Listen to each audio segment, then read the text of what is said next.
Do the devs even care about this game anymore? Things are going so swimmingly over at D4, I'm sure no one's going back to Diablo 2 Resurrected. Or are they? Forums online are exploding with questions about when the next D2 ladder reset will be, along with some suggestions for this new patch. Let's take a look at what the people want for this upcoming patch, along with some of the most creative suggestions. D2R Ladder Season 4 started on May the 4th, and if devs are keeping true to their 3 or 4 month ladder cycle, this means that the next season is due any minute now. But what sorts of changes can we expect with this patch? I think it's fair to say that with the focus on D4 lately and the rather underwhelming previous D2R patch, hot topics such as loot filters, currency tabs, or even gem stacking are probably off the table. Instead, for this video, we're going to focus on the simple suggested changes that could make a world of difference. Let's start with itemization. Grinding to find the most GG items possible is what Diablo 2 is all about, but players who have done this for years have noticed some annoying problems with D2's itemization. To sum it up, you will never find the perfect rare quality item for your build.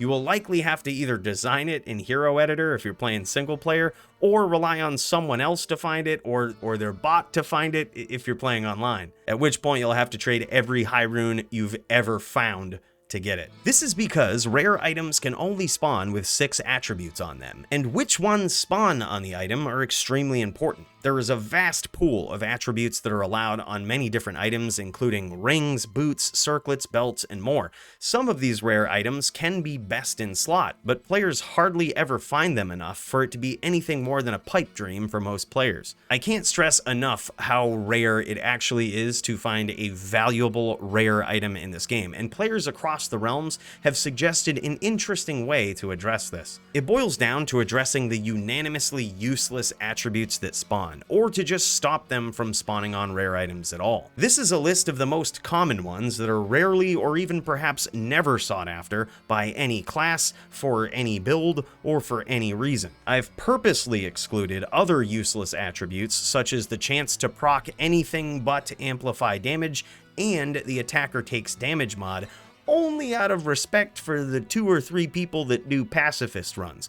Otherwise, those abilities would probably be on this list as well. Allowing players to either re-roll these abilities or just stopping them from spawning on rare items altogether would be an incredible change. Even without these, there would still be so many possible attributes left that would still have to spawn in the correct combination with others. Extremely valuable rares would still be just that. Rare, but at least players would have a few less horrible options to worry about, rewarding most players who grind to find items with a slight bit better chance of actually finding something keepable. Another request from the community is to buff the TC87 Uniques. There's a ton of suggestions that already exist for adding or buffing old items. In fact, we've done a couple of videos on this in the past. While rune words were meant to be more powerful than TC87 Uniques, it sure would be refreshing to see some of these updated. The devs have already shown an interest in making changes to these types of items, which has sparked some hope within the community. One unique item with almost unanimous support for a buff is Tyrael's Might. This is the rarest item in the game, yet hasn't found its way onto any build. Players are hoping that the devs can scrutinize the utility of this item and update it, keeping in mind that Enigma is the item that every armor is competing with. When you consider the fact that even most sorceresses in PvP are using Enigma as their main armor, we shouldn't really worry too much about stepping over the line with this one.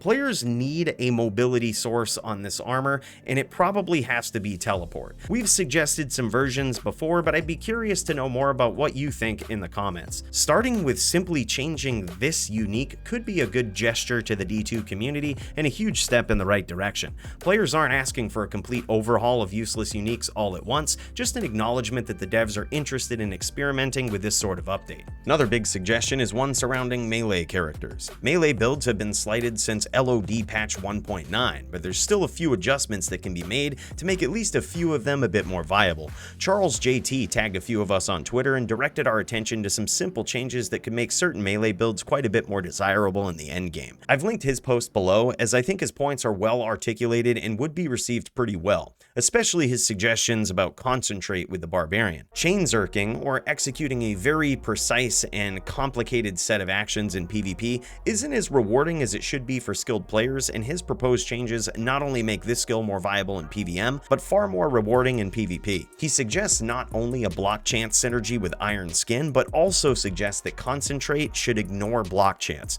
While that might sound OP, you have to figure how difficult it is to stay close to your opponent in the blood more. People thought the same about Impale when they announced those changes, but as it turns out, it's pretty hard to catch people in PvP. It should feel rewarding when you do. Ironically, this change would probably have the most effect on the melee PvP community, but it's not one that would completely brick the class in my opinion. If the ignore block chance forces the community to ban Concentrate, let's say worst case scenario, then his suggested changes with Bash could make that build more viable in the division. I think his suggestions about the Druid as well are very good. To go further, I think it's clear to see that shape-shifting Druids have failed to thrive even after the introduction of Metamorphosis, something that was thought to be a powerful rune word when it was announced. I'd echo a suggestion we put in place over a year ago concerning these types of builds, and that is that shape-shifted Druids should be able to cast Teleport in their respective forms. While some players hate that Teleport is a part of the game, the simple fact of the matter is that it's here to stay, and it sort of makes Diablo 2 what it is today. If we wanted to struggle with movement speed being a main challenge of the game, we have Diablo 4 now. Allowing Teleport for these builds is an obvious step in the right direction towards awarding all of them more endgame viability. There's also a ton of feedback and comments online surrounding the current state of PvP. Players are hoping that the devs eventually address some of their biggest gripes. For example, the Assassin. Not only is she the best PvM character now since the introduction of Mosaic, but for quite some time, PvP players have felt that the Trap Assassin is a bit overpowered. And now, thanks to years of data collected in the DFC and compiled brilliantly by our friend Sound, we now have actual evidence to prove that. Even with unprecedented levels of Lightning Absorb allowed in good-mannered duels these days, you can see that the Assassin is eating pretty well in PvP. Some adjustments have been made to PvP in previous D2R patches, but they all sort of missed the mark when it came to solving the real issues.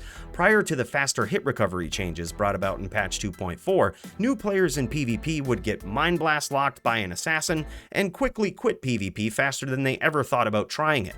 Even since the days of LOD, this has been one of the most miserable feelings in dueling and probably should have been addressed even back then. Now, after patch 2.4, players can only be stunned once before gaining temporary immunity to being stunned again. That's an oversimplification of it, but you get the point. Now, while I personally haven't always agreed with the community's sentiment on what should be done here, I think it would be unfair if I didn't state what most people are saying. But quite honestly, I'm beginning to sympathize with this a bit more. Many players are in support of reverting the FHR changes back to what they were prior to patch 2.4. Introducing these changes actually hurt a lot of other classes in PvP and hasn't really stopped the Trap Assassin's reign of dominance. In addition to reverting the changes back to what they were prior to patch 2.4 with regard to faster hit recovery, nerfing Mind Blast might just be the root of the problem. Even early on in PvM, it's the Assassin's most oppressive skill. While there's been many suggestions on how exactly to do this, the easiest solution that seems to address nearly all of them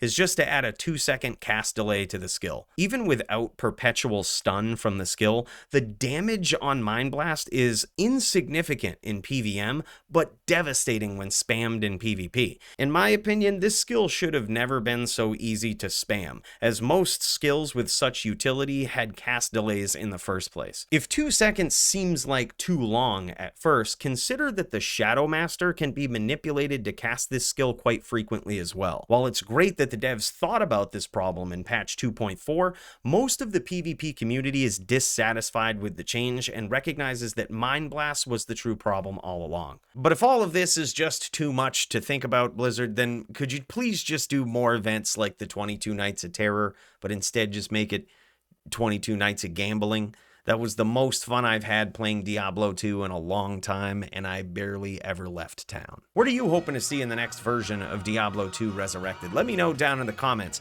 I'll try to pin the best one to the top to hopefully give it a little bit more visibility. If you like this video, consider helping me hit 66,600 subscribers, and I'll catch you in the next one.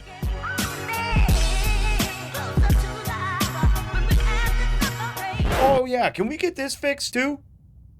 Thanks.